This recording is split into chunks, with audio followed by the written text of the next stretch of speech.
Hello everyone, welcome to the YouTube channel of Sri Swaminarayan Physiotherapy College, Ahmedabad.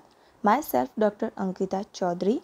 Today I will like to discuss about the interesting topic plantar fasciitis, which is a painful heel syndrome with most common causes. Before go further, I would like to request you all the viewers to like, share and subscribe our YouTube channel to get quick notifications of our new uploaded YouTube videos. Now, what is plantar fasciitis? To understand that, we have to understand a basic structure. So, here is the plantar fascia. What is plantar fascia? It is the thick band of tissue which covers the bones on the bottom of the foot. It is a tough fibrous band of connective tissue which originates from the medial calcaneal tuberosity and dividing into a medial, central and lateral band, as you can see in the figure. It originates from calcaneal tuberosity. The fascia then splits into 5 slits that cross the metatarsophalangeal joints and inserts onto the phalanges of digits 1st to 5th. You can also see in the figure. It originates from calcaneal tuberosity and splits in 5 little bands.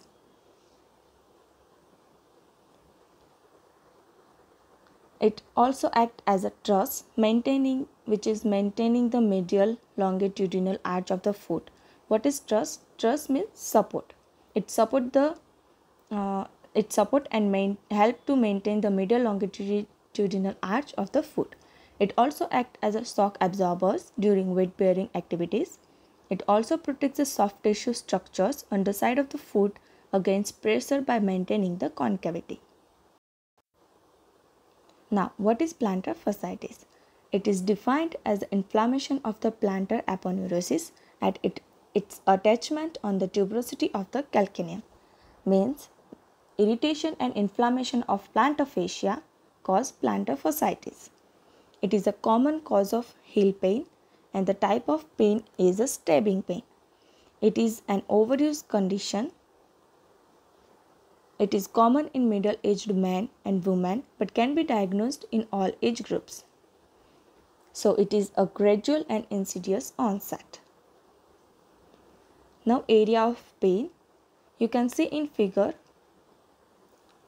from origin the area of pain is worst. Now, what is pathomechanism? Tightness of gastrocsoleus muscles. During mid-stance to heel-off phase of gait cycle, there is a 5-degree dorsiflexion is needed in order to clear the surface. In case of gastrocsoleus shortness, there is limited range of dorsiflexion and this short musculature don't allow tibia to glide anteriorly. This can be compensated by pronation of the subtalar joint, and this pronated foot causes lots of stress over the plantar fascia during the push-off phase of gait, which will lead to plantar fasciitis. Another mechanism is absence of windlass mechanism. During propulsal phase of gait cycle, dorsiflexion of the first metatarsal phalangeal will occur. That winds the plantar fascia around the head of the metatarsal, causing calcaneal inversion, shortening, and the truss, which lead to subtalar joint supination. Now, so absence of this mechanism affects the subtalar joint supination, which will also leads to plantar fasciitis. Third mechanism is tibialis posterior weakness. The tibialis posterior eccentrically controls pronation during foot flat and mid-stance phase of gait cycle. So, weakness of this muscle can cause excessive pronation of the subtalar joint, and this can also lead to plantar fasciitis. Now, what are the clinical features? Plantar fasciitis usually develops gradually. At the beginning, the patient feels heel pain only at first steps after getting out of bed at morning or after sitting for a long period of time. Then heel pain gradually gets worse with repetitive stress of walking, standing, running or jumping. The patient changes the way of walking to relieve the pain. This eventually may lead to more discomfort and pain and other problems may occur with your foot, leg, hip or back. Like when patient having a more pain on their heel while they putting a leg on the floor, and so to avoid their heel pain, patient may change their walking position, and due to that pain may increase in a knee and hip also. Daily activities or sports may become even more limited. Patient eventually may have pain with any weight bearing activities, and running and jumping may no longer be possible for some time. Now, what are the common causes? It is common in sports person as they have to take more stress on their leg every day. In athletes for prolonged period of running. Occupations which require prolonged weight bearing like women in kitchen and chefs at restaurants as they have to prolong standing position. Doctors and nurses at hospitals. Overweight person. Pes planus and pes cavus. Person who have flat foot or a claw foot may have chances to have a plantar fasciitis, as dancers like a ballet dancers and Kathak dancers used to perform their foot steps on repetitive motions, so they may have a plantar fasciitis. Inappropriate footwear like oversized footwear, undersized footwear and also more stylish footwear. Now special test.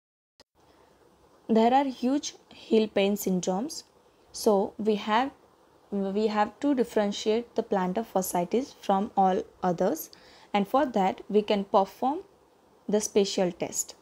Windlass test is known for plantar fasciitis. In this test, passive dorsiflexion of big toe in weight bearing and non weight bearing position. So patient should in weight bearing position or in non weight bearing position.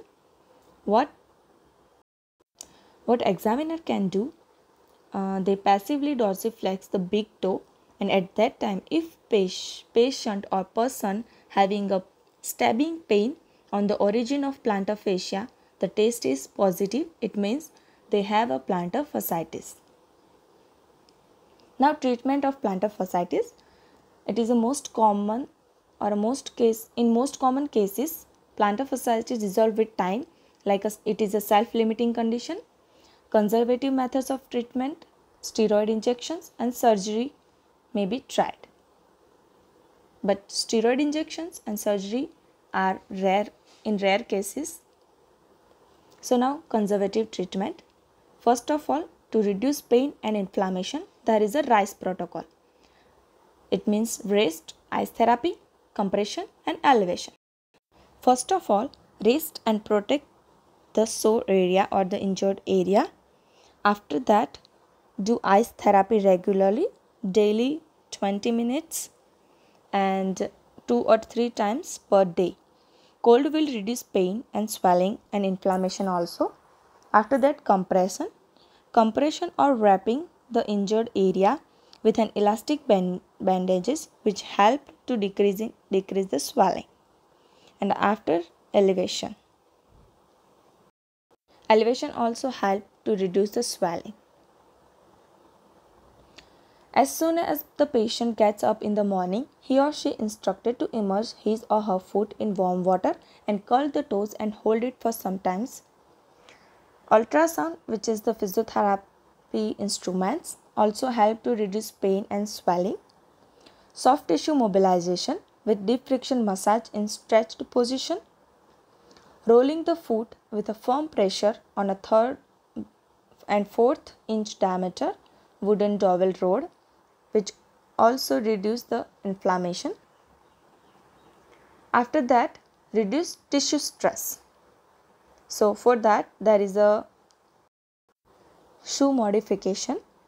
Patients often find that wearing shoes with thicker, well-cushioned midsoles, usually made of a material like a high-density ethynyl vinyl acetate, such as are found in many running shoes, which decrease the pain associated with long periods of walking or standing and give comfort to the patient. Another is shoe inserts. When patient having a plantar fasciitis, they can also insert silicone heel pad or a rubber heel cups in their shoes, which help to reduce the pain. Heel cups are used to decrease the impact on the calcaneus and to theoretically decrease the tension on the plantar fascia by elevating the heel on a soft cushion. During walking, an appropriate wedge in the heel, which called as a UCBL shoe insert, you can see in the figures, to increase the angle between the hind foot and forefoot is inserted in shoe. It relaxes the plantar fascia and relieves stress on it. Another things are foot strapping with adhesive tape known as the tapping techniques, and ankle foot orthosis like a soft ankle foot orthosis and a semi-rigid orthosis person can also wear in their moving positions. Third is restore muscle strength and flexibility. After relieving some pain and inflammation, patient have to stretch their plantar fascia. So stretching exercises are there. Stretching of the Achilles tendon and plantar fascia helps to reduce pain and it strengthens the muscle. There is some calf strain rehabilitation exercises. You can see in figure. First is towel stretch. Second is standing calf stretch. So people can do by themselves. Resisted ankle plantar flexion, heel raises, single leg balance and wall jump. Now strengthening exercises. Strengthening exercises for dorsiflexors and plantar flexors and also intrinsic muscles of the foot. It has 4 phases: acute phase, recovery phase, maintenance phase and functional progression. In acute phase, isometric muscle activities are there. Light resistive short arc isotonic contraction with rubber tubing. In recovery phase, person can do resistive exercises to tolerance, progressing from isometric to short arc,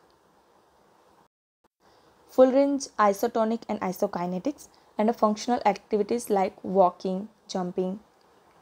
In maintenance phase, person can do plyometric exercises in which muscles exert maximum force in short intervals of time with the goal of increasing power, which include the whole body exercises. And functional progression is running or kicking or jumping also. In figure you can see how to do a towel curls and also the press and roll on spiky balls, which reduce inflammation. Here are some exercises person can do by themselves at home. Plantar fascia stretch, toe stretch, calf raises, tennis ball rollout, heel pump and toe curl.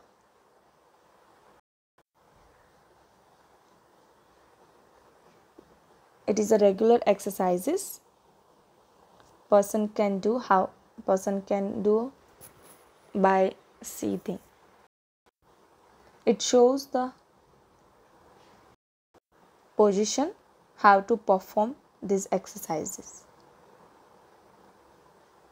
Thank you.